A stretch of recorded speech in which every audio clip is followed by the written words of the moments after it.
Namasté les divins et les divines. Voilà une nouvelle vidéo.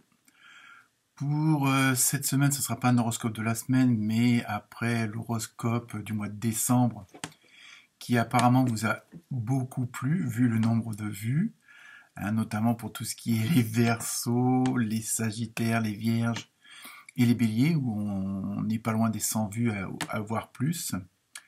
Donc apparemment, une vidéo par signe apparemment a l'air de mieux vous convenir.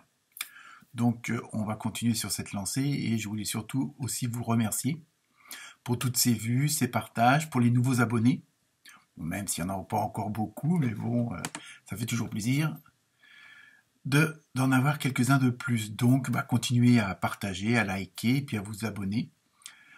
Donc un grand merci. Namasté. Donc pour cette nouvelle vidéo où je vais vous faire une vidéo par signe, on va essayer de voir un petit peu quelles sont les grandes lignes, hein, on ne va pas rentrer dans les détails, pour 2021, on va dire pour les 3 à 6 premiers mois, pour chacun d'entre vous, chacune d'entre vous. Donc j'ai déjà effectué un petit peu à l'avance le tirage, afin de vous présenter les cartes dans un temps relativement court, que les vidéos ne durent pas trop longtemps. Donc ça va être une année 21, bon, comme vous en doutez, hein, vu comment se termine celle de 2020, ça va être assez hard pour certains d'entre vous. C'est assez mouvementé, ça c'est sûr, ça on s'en doute tous et toutes, pas besoin de tirer les cartes pour savoir ça. Donc ça va être assez... Il y a beaucoup de recentrage sur soi-même, ce qui est un petit peu logique. La famille va être aussi au premier plan, hein, donc bon, alors aussi bien du côté positif que négatif, que ce soit des séparations, des mariages, des naissances, malheureusement aussi sans doute des morts, mais donc je ne veux pas surtout vous alarmer, hein, vous inquiétez pas. Donc il y a beaucoup de... Je regarde mes petits mots, mes petits... Ouais, c'est ça, et ça va être beaucoup d'épreuves, mais à titre plus ou moins personnel, hein. On a l'impression que dans beaucoup de signes, les épreuves et tout ce qui est mis en place, c'est à titre individuel, même si vous dépendrez des autres, les autres dépendent de vous aussi, hein, comme je l'explique à chaque fois. Mais ça va être beaucoup de travail, beaucoup comment dire, d'événements sur soi. Je veux dire, c'est vraiment, ça va être vraiment très très très personnalisé, on va dire. Donc évidemment, comme à chaque fois, ne prenez que ce qui vous concerne, ne prenez pas tout au pied de la lettre, hein, que ce soit les bonnes ou les moins bonnes nouvelles, hein, donc afin de ne pas avoir de désillusions, puis pas non plus tomber dans le côté des vibrations pas très élevées. Donc ne prenez que ce qui vous concerne et ce qui résonne en vous, hein, comme à chaque fois, et aussi, comme à chaque fois, allez voir votre ascendant pour un complément d'information, peut-être une précision. Si votre signe principal ne vous parle pas, peut-être que l'ascendant vous parlera mieux. Donc pour ça, n'hésitez pas à aller voir l'ascendant. Il n'y a pas de souci. Donc ça, c'était la petite présentation. Donc je me suis servi de l'oracle du quotidien, également des tarots des planètes. Hein, comme en ce moment, il y a beaucoup on va dire, d'alignement, de remue-ménage aussi là-haut. Hein, donc, et on en est aussi tous, que ce soit dans le bon ou le mauvais sens, il y a toujours une influence des planètes, ça c'est sûr, hein, attraction, extraction, dans le sens contraire. Et puis aussi une petite carte de dernière, pour une dernière phrase, on va dire, de l'oracle des animaux de la nature, et afin de vous préciser un petit peu l'ambiance générale de votre signe. Donc voilà, donc écoutez, bonne lecture de vidéo et j'attends toujours vos commentaires. Merci, namasté à vous toutes et tous.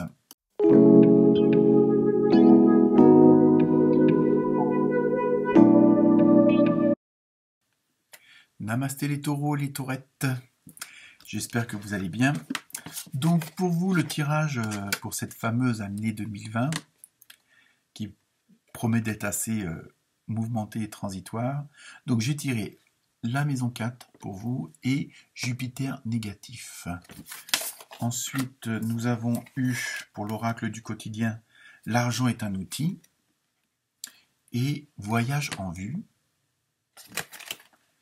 Et enfin, pour terminer, vous avez la super dinde de Thanksgiving, et c'est celle qui a été graciée, celle-là. Donc voilà. Donc pour cette année 2021, du moins dans les débuts, hein, les tendances, on va dire, on va dire que ça va pas mal remuer pour vous, les taureaux et les taurettes.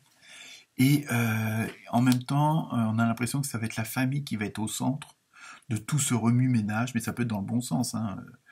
Ça peut être la recomposition d'une famille, ça peut être le mariage avec une union. Enfin bon, je veux dire,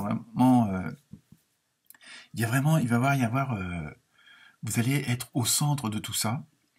Donc, vous soyez homme ou femme taureau, comme on dit, ou taurette, c'est vous qui allez un peu tirer les rênes de cette nouvelle année. Vous allez être un peu au centre et en devenir un peu le chef. Alors après, bon, là, ce qui ressort, c'est surtout le côté familial, mais bon, ça peut aussi s'adapter au domaine professionnel, sentimental, spirituel.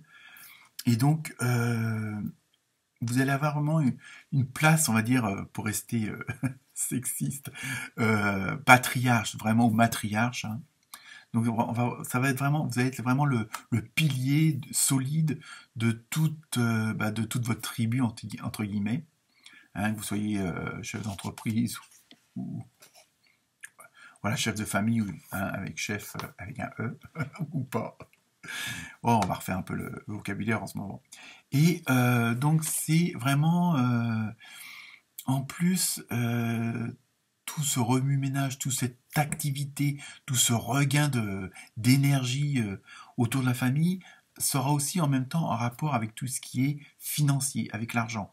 Là aussi, ça va pas mal secouer, mais je dirais dans le bon sens un peu. Et par contre, parce que, bon, est-ce que vous allez avoir des nouvelles rentrées d'argent? Est-ce que vous allez être plus à l'aise pour X raisons? Et ça va tenir aussi, en plus de la famille, l'argent aussi, tout ce qui est le côté financier va tenir une place importante pour vous, et pas forcément ceux qui vous entourent et qui vivent avec vous, et ou qui travaillent avec vous. Donc méfiez-vous aussi, la tendance à être, méfiez-vous de ne pas devenir l'objet de ce côté financier. Hein, c'est bien d'en avoir, c'est bien de pouvoir le dépenser, mais que ça ne devienne pas une obsession, que ça ne devienne pas un enjeu systématique dans tout. Parce que bon, à partir du moment, bon, c'est bien qu'il y ait de l'argent, c'est pas un problème, hein, même en spiritualité, je dirais même au contraire, tant mieux. Mais il faut pas que ça soit toujours le centre, que tout soit réfléchi par rapport à ça. Donc les deux points, c'est attention de ne pas être trop tyrannique en tant que chef de tribu, en tant que chef de bureau aussi, hein, on va extrapoler un peu partout. Et donc à ce moment-là, pour pas mettez-vous un peu des soupapes de sécurité. Donc toujours les mêmes choses, aérez-vous la tête, allez en forêt, allez dans la nature. Et pourquoi pas, parce que peut-être que toute cette activité se cache un envie d'évasion, peut-être aussi un envie de solitude à force d'être toujours là pour tout le monde, de tout régir. Peut-être qu'il y a un peu un besoin de voir autre chose, peut-être de redescendre cette pression. Même si c'est de la bonne pression, c'est quand même de la pression. Donc ça vous demande toujours un effort, d'être toujours sur vos gardes, d'être toujours à la pointe de tout ce qui se passe et d'avoir toujours la bonne solution en toutes circonstances. Donc essayez si vous pouvez, si vous pouvez partir en voyage, partez en voyage. Si vous avez une maison de campagne, allez à la campagne. Et essayez en même temps un peu pour faire redescendre toute cette vapeur, toute cette énergie, même si elle est positive, mais bon, trop d'énergie, parfois tue l'énergie. Et donc, essayez de redescendre tout et puis de changer un petit peu de braquet en étant plus dans la douceur, dans la générosité. Et générosité, mais ça peut être la générosité du cœur, hein. Il n'y a pas que l'argent qui peut être généreux. Donc voilà pour vous les taureaux. Donc, bonne fête de fin d'année. Et puis, à très bientôt. Namasté.